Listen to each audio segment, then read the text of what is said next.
fusion des vagues de l'Atlantique Nord et du soleil du Sud. Depuis toujours, la côte basque attire les amoureux de la mer, source d'énergie pure.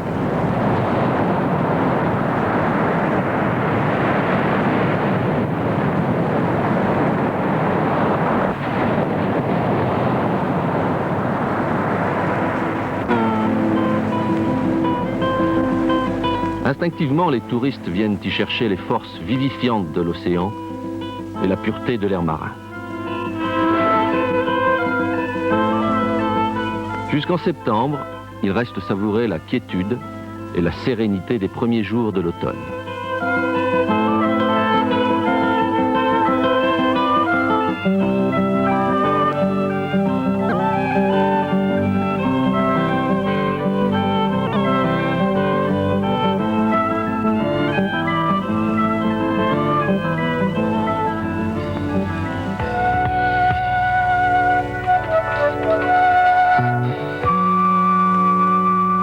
Les rayons du soleil comblent la plupart des hommes, mais les surfeurs attendent plus des énergies de la nature.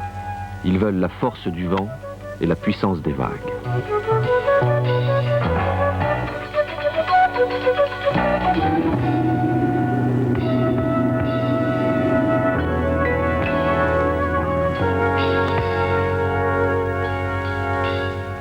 Mi-septembre, la première tempête d'ouest marque le début de l'hiver pour le reste de la France. C'est la période des grosses vagues et au Pays Basque, l'été indien commence. En effet, repoussant les nuages vers le nord du pays, Aïssé et Goa, vent chaud en provenance d'Espagne, crée un microclimat unique en Europe. Ces conditions atmosphériques exceptionnelles attirent sur la côte basque jusqu'en décembre les surfeurs du monde entier. Et c'est à ce moment-là que Bruno Reinhardt sort de sa retraite. Il est un des premiers à surfer la côte basque. À 50 ans, il connaît mieux que personne les plages d'Anglette, Biarritz et Saint-Jean-de-Luz. Mais sa vague préférée reste Guétari.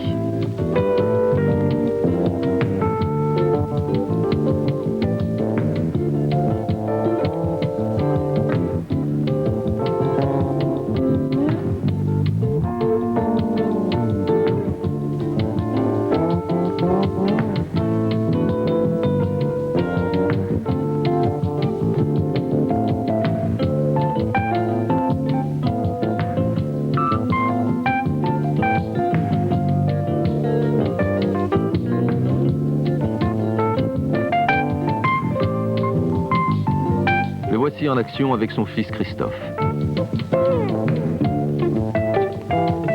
Vétéran des surfeurs, Bruno est surtout le premier à avoir compris que même sans vagues, il pouvait retrouver le plaisir de la glisse.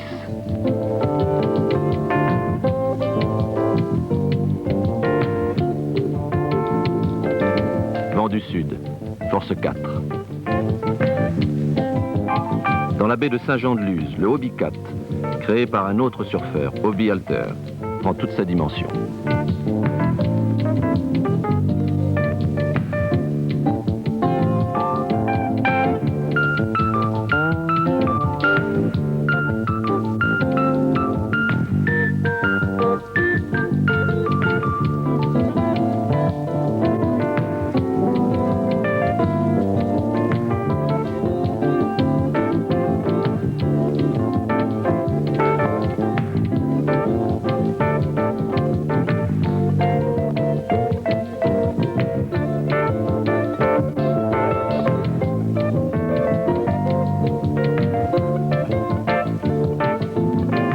Rapide, léger, maniable, le Hobby Cat 18 représente la dernière évolution de la voile sous l'influence du surf.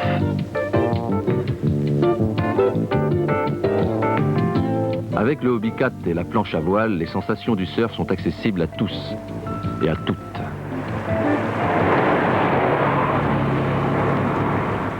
Une heure et demie après leur décollage de Paris, Fabienne et Tina glissent dans la magnifique baie de Saint-Jean-de-Luz sous le soleil radieux de fin octobre.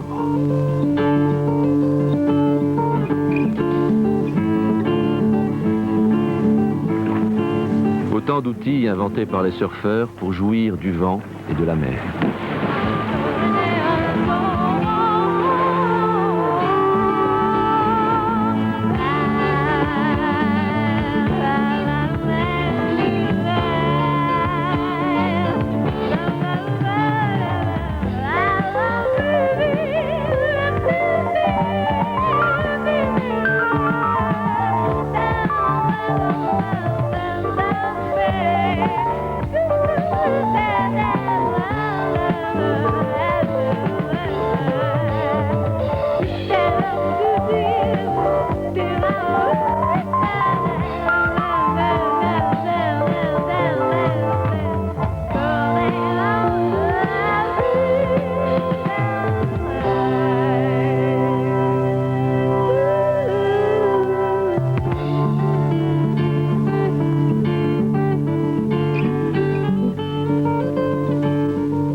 Pour les puristes, pas de répit. Même si le vent d'ouest vient aplatir les vagues du large, il faut surfer, surfer, encore surfer.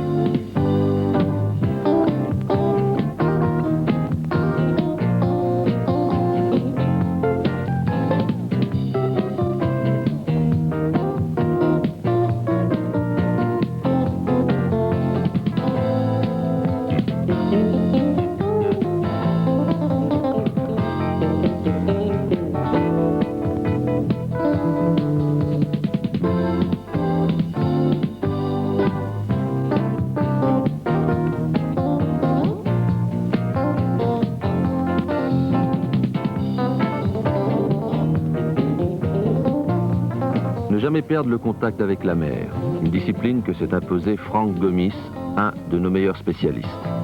Quelles que soient les conditions, il joue avec la moindre énergie de la plus petite vague.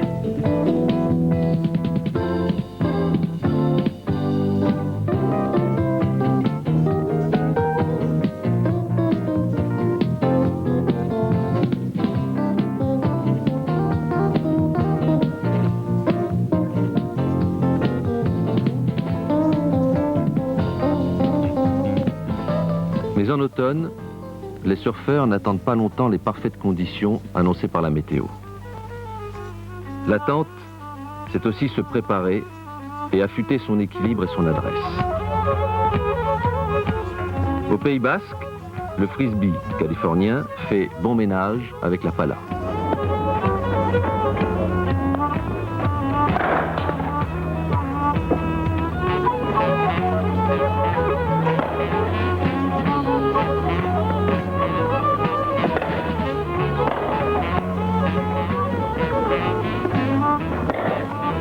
Par moments, la pala permet aux surfeurs de retrouver la notion d'apesanteur propre au sport de glisse.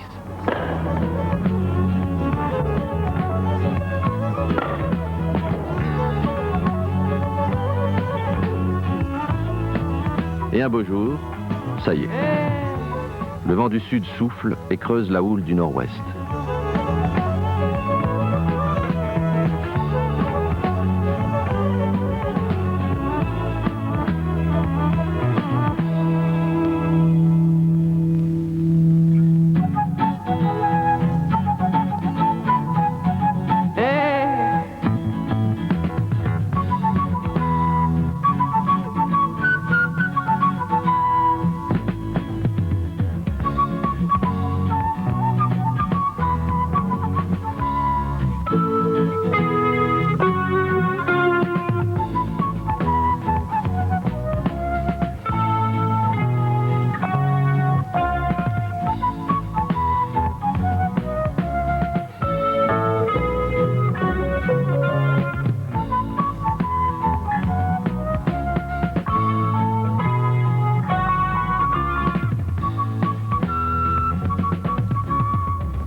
Les rapports entre le surf et la planche à voile deviennent très étroits.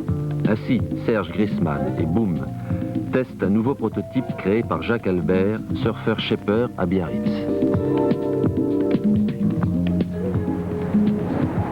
Ce tandem, inspiré des grandes planches de surf d'Hawaï, prouve son efficacité par sa vitesse et sa stabilité.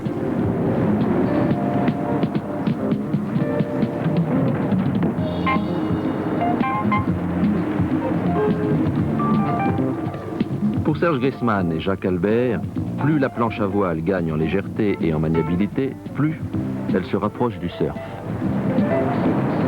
Un nouveau sport est né, le surf à voile.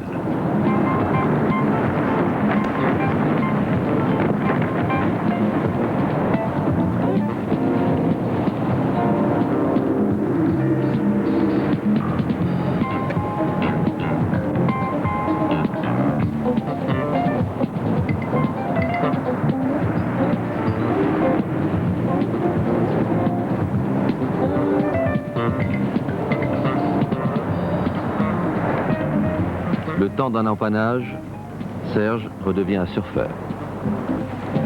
Ces nouveaux glisseurs ont atteint leur but. Conjuguer totalement les énergies de la vague et celles du vent.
Impressionnant tout de même. Avant de nous séparer, je voudrais vous rappeler que les internationaux des États-Unis de tennis à Flushing Meadows ont débuté aujourd'hui.